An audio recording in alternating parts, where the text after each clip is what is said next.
వీళ్ళకి రోజులు దగ్గర పడ్డాయని చెప్తున్నారు. మన దగ్గర డిప్యూటీ సీఎం, మాజీ డిప్యూటీ సీఎం అంజాద్ బాషా గారు ఉన్నారు. ఆయనతో మాట్లాడదాం.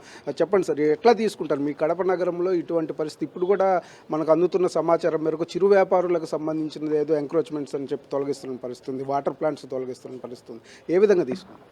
నిజంగా చాలా దుర్మార్గం అండి.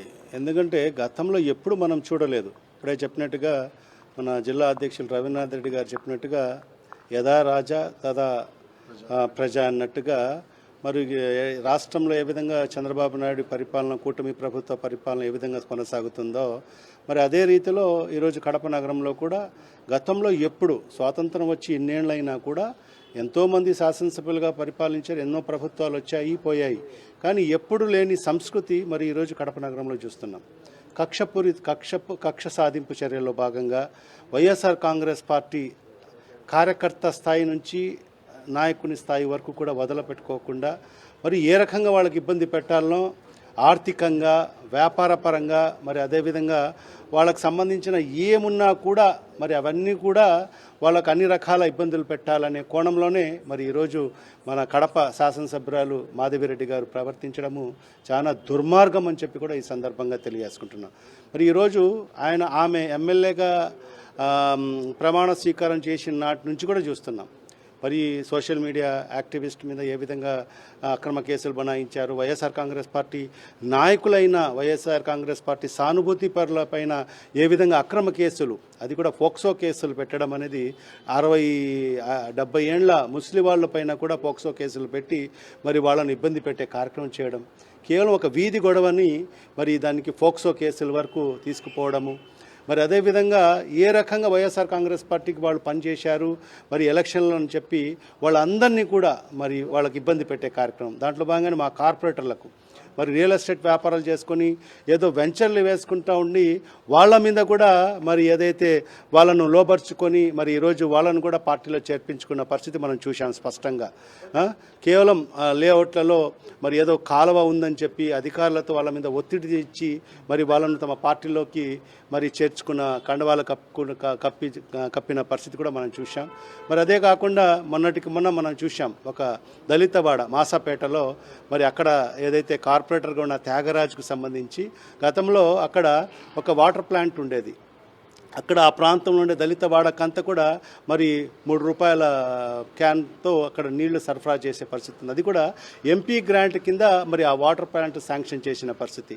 దాన్ని కూడా కూల్చివేసే కార్యక్రమం కూడా మరి మొన్న సుమారుగా 20-30 మంది పోలీసులు, మున్సిపల్ అధికారులందరూ కూడా వెళ్ళి మరి ఏదో దాన్ని కూల్చివేసే కార్యక్రమం చేయడం జరిగింది. దాన్ని కోర్టు స్టే ఉన్నా కూడా మరి దాన్ని కోర్టు స్టేని కూడా అతిక్రమించి మరి ఆ కూల్చివేసే కార్యక్రమం చేయడం జరిగింది. మా వైఎస్ఆర్ కాంగ్రెస్ పార్టీ నాయకులు, కార్యకర్తలు అందరూ కూడా అడ్డంగా అక్కడ వెళ్ళడం వల్ల మరి ఆ పనులు కూడా ఆగిపోయిన పరిస్థితి మన ఈ కడప నగర ప్రజలకు అందరికీ తెలుసు. మరి అది అక్కడ సక్సెస్ కాలేదని చెప్పి మరి నిన్నటి దినము మరి ఇంకొక వైఎస్ఆర్ కాంగ్రెస్ పార్టీకి సంబంధించిన నాయకుడు ఆదిత్య ఏదైతే అక్కడ వాటర్ ప్లాంట్ మరి అక్కడ స్కూల్ ఉందంటారు, మరి 20 ఏండ్లుగా అక్కడ స్కూల్ లేని పరిస్థితి కడప నగర ప్రజలకు అందరికీ కూడా తెలుసు. మరి ఆ ఏదైతే డెలాబరేట్ కండిషన్లో ఉండే మరి ఆ బిల్డింగ్లో గత 20 ఏండ్లుగా అది మున్సిపల్ కార్పొరేషన్ అధికారులు అక్కడ మస్టర్ వేసుకునే దానికోసం, అక్కడ బ్లీచింగ్ పౌడర్ పెట్టుకునే దానికోసం వాడుకున్న స్థలం అది.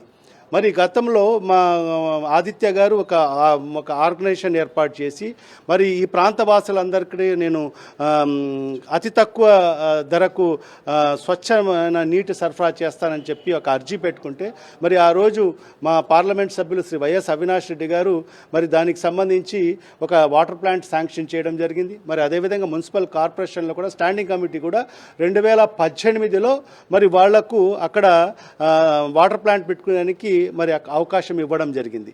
మరి అప్పటి నుంచి అక్కడ వాటర్ ప్లాంట్ నిర్వహిస్తూ మరి ఆ ప్రాంతంలో ఉండే పేద ప్రజలకు అందరికీ కూడా మరి ₹2-3 క్యాన్ నీళ్ళు ఇస్తూ మరి అక్కడ కొందరు పేదవాళ్లకు ఉచితంగా కూడా నీళ్లు సరఫరా చేస్తూ ఒక సేవా దృక్పథంతో పనిచేస్తున్న ఆర్గనైజేషన్కి సంబంధించి ఏదో ఒక రకంగా మరి వాళ్లకు దెబ్బతీయాలని చెప్పి నిన్నటి దినము అన్ని అనుమతులు ఉన్నాయి అని చెప్పి స్పష్టంగా చూపిస్తున్నప్పటికీ కూడా ఏదైతే కొట్టేయాలి లేకపోతే సీజ్ చేయాలి అనేటటువంటి ఒక వైఖరిని ఏ విధంగా తీసుకుంటారు? అదే ఇది దుర్మార్గమైన చర్య. ఎందుకంటే ఇవాళ అధికారులు కూడా కొల్లివుడి కావడం జరిగింది. మరి అదే అధికారులు మరి స్టాండింగ్ కమిటీ తీర్మానం అంటే ఏంటి? స్టాండింగ్ కమిటీ తీర్మానం అంటే మున్సిపల్ కార్పొరేషన్ అప్రూవల్ ఇచ్చినట్టే కదా. మరి అదే కమిషనరు ఈరోజు దాన్ని సీజ్ చేయడం అంటే ఎంతవరకు సమంజసము? మరి అన్ని అప్రూవల్స్ ఉన్న ఒక స్టాండింగ్ కమిటీ, అది కూడా 49 మంది కార్పొరేటర్లతో దాన్ని తీర్మానం చేసి మరి దానికి వాళ్ళకి అలాట్ చేసిన ఏదైతే డిలాబరేట్ కండిషన్లో ఉండ మరి ఆ రూము దానికి అతను రెనోవేట్ చేసుకొని మరి అక్కడ ఒక వాటర్ ప్లాంట్ నడుపుకుంటూ మరి ఆ ప్రాంతంలో ఉండే ప్రజలకు ఒక సేవాభావంతో మరియు మంచినీటిని అందిస్తూ ఉంటే కూడా మరి అది కూడా వాళ్ళు ఓర్వలేక మరి గతంలో మేము అట్లా చేయలేదు. అదే తెలుగుదేశం ప్రభుత్వం 2014 నుంచి 19 వరకు అనేక ఏదైతే 2 రూపాయలకు నీళ్ళు అని చెప్పేసి ఎన్టీఆర్ సుజల స్రవంతి అని చెప్పి కడప నగరంలో అనేక ప్లాంట్లు వెలిసాయి. మరి ఇప్పటికి కూడా ఆ ప్లాంట్లు నడుస్తున్నాయి. మరి మేము మా అధికారంలో వచ్చినప్పుడు మేము ఆ ప్లాంట్ల మీదకి ఎక్కడ వాళ్ళ జోలికి వెళ్ళలేదే. మరి ఈ రోజుకి కూడా ప్రభుత్వ స్థలాల్లోనే మరి ఏదైతే ఎన్టీఆర్ సజల స్రవంతి ప్లాంట్లు నడుస్తున్నాయి.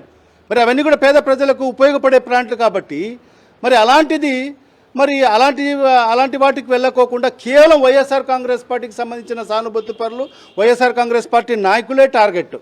మరి ఎమ్మెల్యే గారికి, మరి ఈ మున్సిపల్ కమిషనర్కు, మరి ఈ జిల్లా అధికారులకు అందరికీ కూడా టార్గెట్ ఎవరంటే వైఎస్ఆర్ కాంగ్రెస్ పార్టీ నాయకులు, వైఎస్ఆర్ కాంగ్రెస్ పార్టీ కార్యకర్తలు మాత్రమే. మరి అదే కాకుండా ఈరోజు ఇప్పుడే వింటున్నాం మనం, చిరు వ్యాపారస్తులకు కూడా ఈరోజు అక్కడ వ్యాపారం చేసుకోకుండా మరి ఏదో చిన్న ఎంక్రోచ్మెంట్లని చెప్పి ఈరోజు అవన్నీ కూడా కొట్టివేసే కార్యక్రమం జరుగుతుంది.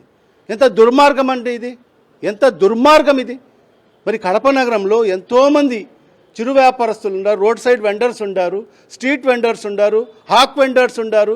మరి వాళ్ళందరూ ఏదో వాళ్ళ జీవనోపాధి కోసము, వాళ్ళ కుటుంబ సభ్యుల్ని పోషించుకోవడం దానికోసము వాళ్ళు ఏదో చిరు వ్యాపారాలు చేసుకొని మరి అక్కడ నిలబెట్టుకొని వాళ్ళు వ్యాపారాలు చేసుకుంటూ ఉంటే మరి అది కూడా కూలగొట్టే కార్యక్రమం ఎంతవరకు సమంజసం అండి ఇది? మరి ఎప్పుడు జరిగినటువంటి విధంగా ఈరోజు ఒక కక్షపూరిత పరిపాలన ఈరోజు కొనసాగుతుంది. దానికి ఒత్తాసు పలుకుతున్న అధికారులకు ఒకటే విజ్ఞప్తి చేస్తున్నాను, ఇది పర్మనెంట్ కాదు ప్రభుత్వము. మీరు అధికారులు మాత్రం అధికారులుగా ఉంటారు, ఇంకా 30 ఏళ్ళు మీరు అధికారులుగా ఉంటారు. మళ్ళా మన ప్రభుత్వం వచ్చిన తర్వాత ఖచ్చితంగా ఈ అధికారులు ఎవరైతే ఉండారో వాళ్ళందరినీ కూడా గుర్తుపెట్టుకుంటాం. ఖచ్చితంగా వడ్డీతో సహా అధికారుల కాడి నుంచి వసూలు చేస్తామని చెప్పి కూడా ఈ సందర్భంగా వాళ్ళకు హెచ్చరిస్తున్నాను. ఇది పరిస్థితి. ఎవరైతే కూటమి ప్రభుత్వ కుట్రలకు సహకరిస్తున్నారో ఆ అధికారులు కూడా గుర్తుంచుకుంటామని చెప్పి డిప్యూటీ సీఎం అంజాద్ బాషా గారు చెప్తున్నారు. అంతేకాకుండా పూర్తి స్థాయిలో ఒక కుట్ర కోణంలోనే ఈ విధంగా వైఎస్ఆర్సీపీ నేతలని, నాయకులని టార్గెట్ చేస్తూ ఈ విధంగా కూల్చివేతలకు పాల్పడుతున్నారు. ఇది సరైన చర్య కాదని చెప్పేసి కూడా ఆయన చెప్తున్న పరిస్థితి అయితే కనిపిస్తుంది. కెమెరామెన్ రాముతో శ్రీనివాస్, సాక్షి న్యూస్, కడప నుంచి.